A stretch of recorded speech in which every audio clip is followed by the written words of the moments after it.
Okay, YouTube, this is Dan again, and I know earlier I promised you a video on bullet swaging, and I said that I would show you Richard Corbin's RCE LLC. I show you his Walnut Hill press. This is it. You're looking at it.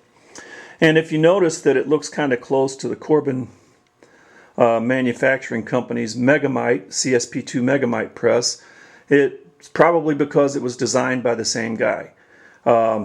For whatever reason, Richard Corbin and Dave Corbin were in business together in Corbin, and Richard left to do his own thing, and continued his business with the Wallnut Hill and the Seegert press, as well as some hydraulic presses.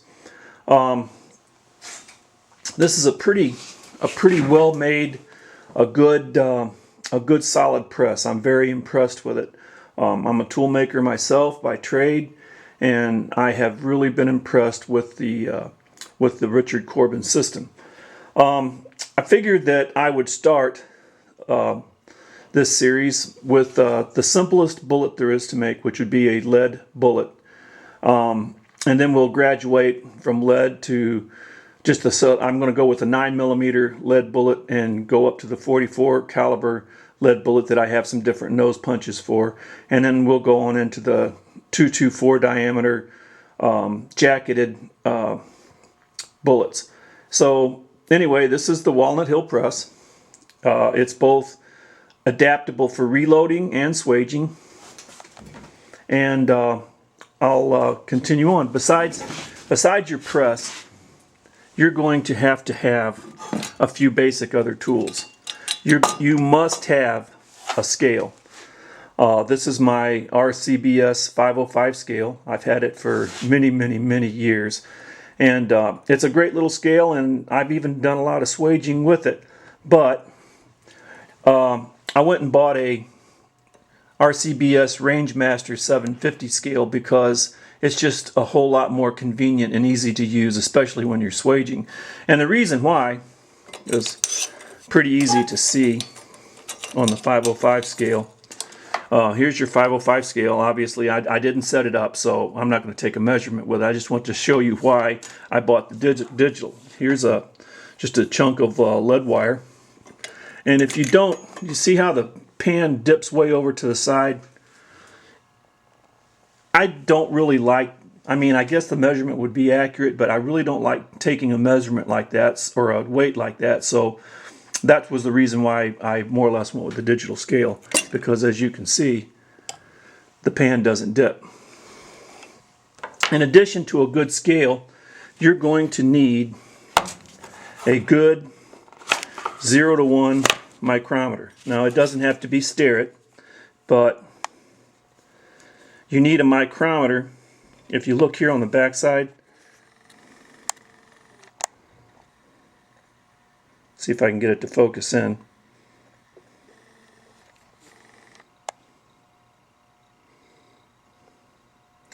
You see that those lines there? That is a vernier scale, and that allows you to measure within 10 thousandths of an inch. And you're going to have to measure not 10 thousandths of an inch, but 10 thousandths, or a 10 thousandth of an inch. So in other words, like when you're going to make a 44 caliber bullet, which is .4295. This allows you to measure .4295 or 4296. It allows you to get that 10 thousandths measurement, and you're going to need that when you're swaging. Another thing that you need is a good set of dial calipers. Now, if you're not comfortable with a dial caliper, you could get by with a digital caliper, and the prices come down a long ways on them, so it's not out of reason to have a digital caliper. Okay, this is your basic lead bullet die for your Wallnut Hill press. Notice that the base of the external punch is a little bit different on the Wallnut Hill press as compared to the Corbin presses. And notice also that the size of the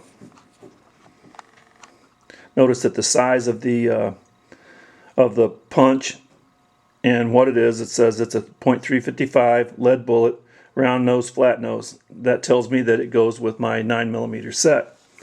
Then this here, if you'll notice, it's kind of a combination between a, here's your bleed hole, it's a combination between a core swage die and a core seat die, because you can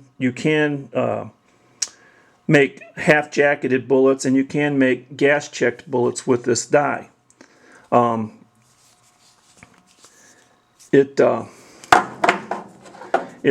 the Walnut Hill, this is a 7/8 14 thread. It's on the ram of your press. It's the same as and it has the same thread on the external punch holder.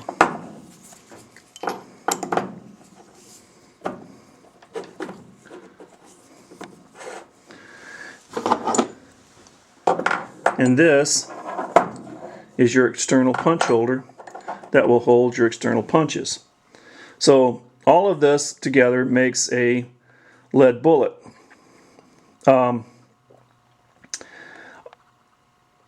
You can cast your cores, or you can buy lead wire. Since I don't have any lead wire, and the reason I'm going to show you a little deal that I did, kind of puts a new spin on things. A friend of mine years ago ran across a friend of his, or a relative of his or something, had like 300 or 400 pounds of this 44 caliber lead shot. Now this is dead soft lead shot. It's intended for a muzzle loader, but I'm going to make 9mm bullets out of it. But the problem with it is it's about the same size as a 45 automatic in diameter. So it's obviously not going to go into a 355 die. So I could use it if I melted it down. I could cast cores, but I didn't want to do that because the outside of this shot's got graphite powder, which is good for lubricant. So what I did, since I'm a machinist and a tool maker, I made a set of dies that I can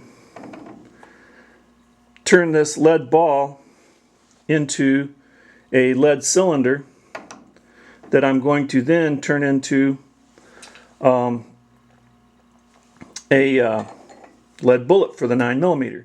So let's get it all into get it set up and get ready to go. So the first thing we want to do. Okay, so that's basically the system if you had wire. But since I don't have any wire and all I have is these lead balls, I'm going to install the little swaging die that I made to turn my balls into cylinders so I can use them in the die. So let's go ahead and as you notice, I made this so it's free to move, and then this will just screw into our press, into our ram, like so.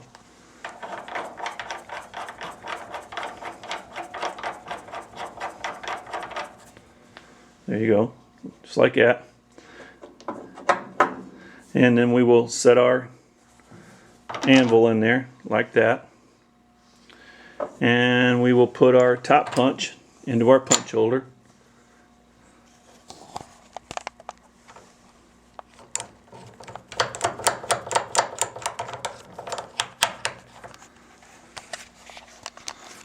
And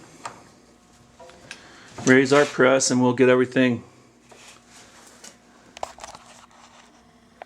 Raise our press and we'll get everything lined up.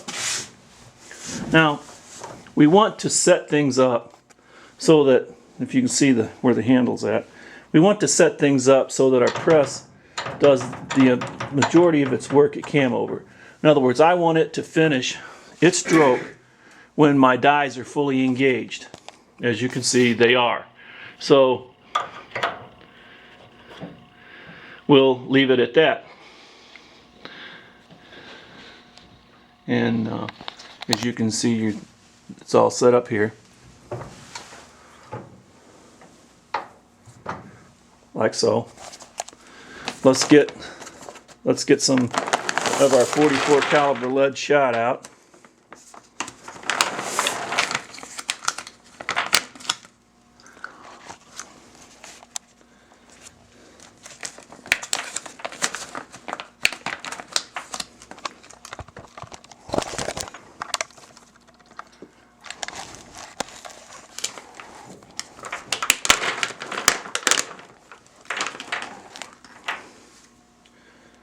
right here.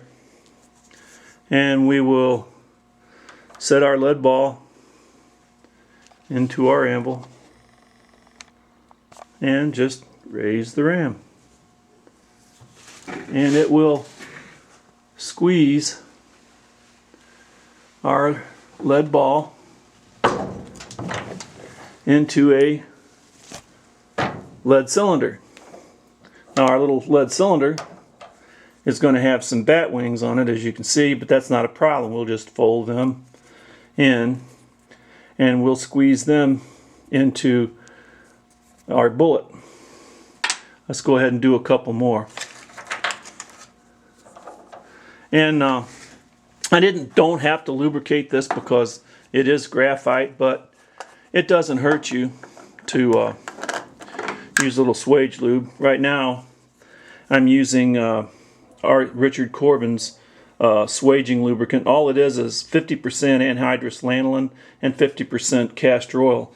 When this is gone, I'll be using swage lube that I made myself. Now you can also obviously buy the swage lube from Richard Corbin, or you can make it yourself, or you can buy it from Corbin Manufacturing. You could buy it from Larry Blackman.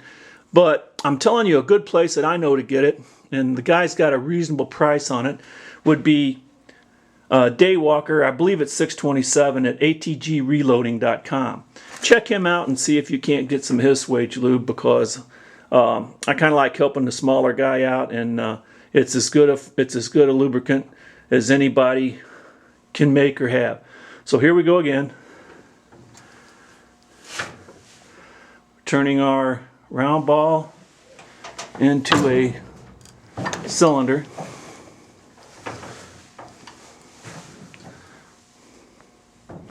And we stuck together, but that's okay, it's no problem. And again,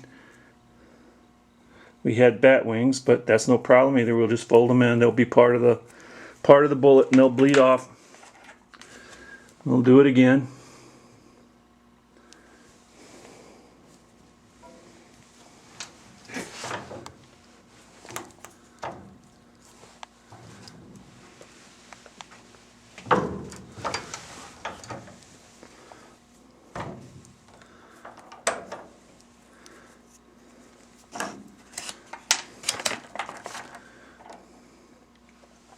Now the beauty of these lead balls is if I want to make a 125 grain 9mm bullet, or 124 grain, whichever you prefer. I like to keep things even, so 125 grain lead bullet. The neat thing about this is these lead balls weigh about 137 grains. So I've got lead that I can bleed off, so I'll have a good consistent weight for a 9mm bullet. One more time. And swage it down.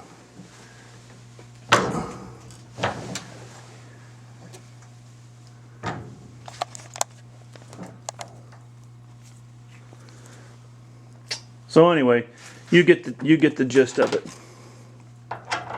So now we've made our lead cylinders, and we'll be able to make our